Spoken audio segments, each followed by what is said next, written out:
Hi friends, गिबियावनो ब्रह्म जब info चेनेलाव नोंथांमोनखौ बरायनाय जाबाय। दा नोंथांमोननि थाखाय मोनसे इम्पर्टेन्ट नटिस लानानै फैदों आरो बे नटिसआनो जाहैबाय जायफोरा मेट्रिक केन्डिडेट मेट्रिक होनो गोनां फरायसाफोरनि गार्जेन फोरोंगिरि स्कुलनि फोरोंगिरिफोर बिथांमोननि थाखाय जोबोर इम्पर्टेन्स। बिथां एजुकेशन एन्ड डब्लिउपिटि एन्ड बिसि मिनिस्टार बिथां रनस पेगु दाङ'रियाया जोंनि थाखाय मोनसे मेट्रिक केन्डिडेट्सफोरनि थाखाय मोनसे इम्पर्टेन्ट नटिस लानानै फैदों आरो बे नटिसआव मा दङ बेनि सोमोन्दै सावरायनो थाखाय दिनैनि बे भिडिअ खालामनाय जादों। नोंथांमोना भिडिअखौ जोबजासे नायलां,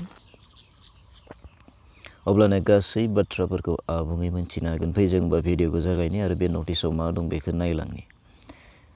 नैबेनोथ' नटिसआ जाहैबाय important notice of HSLC and AHM high madrasa exam 2022 बे केन्डिडेट्सफोरनि थाखाय all concerned are requested to go through it होननानै बुंदों। गासै स्टुडेन्ट गार्जेन फोरोंगिरि गासिखौबो बे नटिसनि थ्रुयै थांनानै मेट्रिकनि जि आनजाद बेखौ खुंनो थाखाय खावलायदों होननानै बुंदों बिथाङा। नैयाव बे नटिसआव मा दं आं फरायनानै खोन्थानो नोंथांमोननो।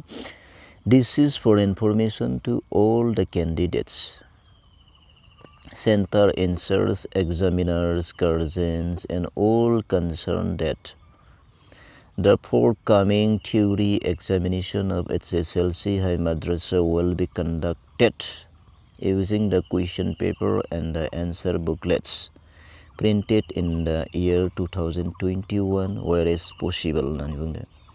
As the SEBA did not conduct HSLC High Madrasa examination in the year 2021 in the manner conducted during pre-COVID-19 period, the question paper and answer booklets proposed in the 2021 remain unutilized and are being used for the year 2022 to avoid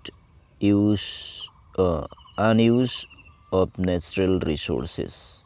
The question paper for 2021 examination was prepared on the basis of a syllabus which is strictly in the accordance with the syllabus prescribed by letter number ना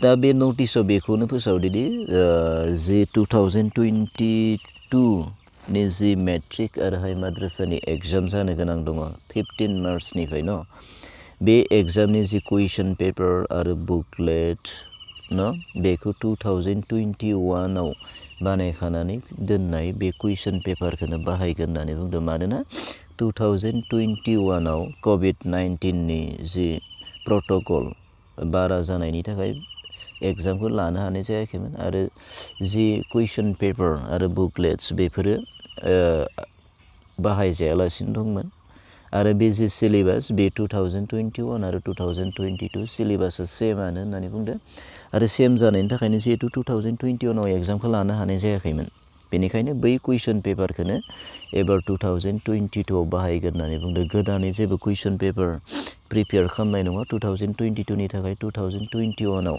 जाय कुइसन पेपारखौ matric आरो high madrasa एग्जामनि थाखाय दानखाना दोननाय जादोंमोन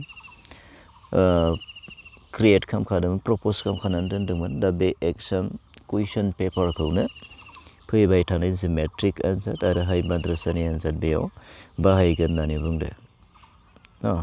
दा बाथ्राया बेखिनियानोमोन नटिसआव बेखिनियानो दंमोन आरो बे जाथारगोन होननानै बुंदों। खारन एग्जामा बारा दिन गैला नटिसआ नै मैयासो ओंखारदों हिसाबै जोंना गोदान कुइसन पेपार दाननायनि बाथ्रायानो फैखाला आरो बेयाव क्लियार खालामनानै होखादों नोंथांमोना बे 2021 आव प्रिपेयार खालामखानाय कुइसन पेपारखौनो 2022 नि जि मेट्रिक केन्डिडेट बिथांमोना लिरनो मोनगोन होननानै बुंदों। बे कुइसन पेपारखौनो बाहायनो मोनगोन। दा बाथ्राया बेखिनियानो। जायफोर आंनि भिडिअखौ नायनानै मोजां मोनदों बिथांमोना लाइक खालाम शेयार खालाम आरो आंनि भिडिअ जायफोरा गोदान बिथांमोना बेफोरबायदि गोदान गोदान भिडिअ मोनबाय थानो थाखाय आंनि चेनेलखौ साबस्क्राइब खालामनानै ला लोगोसे बेल आइकनखौबो थुनानै हो जाहाथे गोदान गोदान भिडिअनि नटिफिकेसनखौ थाबैनो मोननो हायो आरो भिडिअखौ नायनानै बाथ्राफोरखौ बुजिनानै हायो आरो आंनि बे चेनेलाव गोदान गोदान साख्रिनि रादाब होबाय थायो आरो बे साख्रिनि खौरांखौबो नोंथांमोना साबस्क्राइब खालामनानै लायोबा गिबिग्रो मोननो हागोन। दा भिडिअ बेखिनियानो थेंक्स।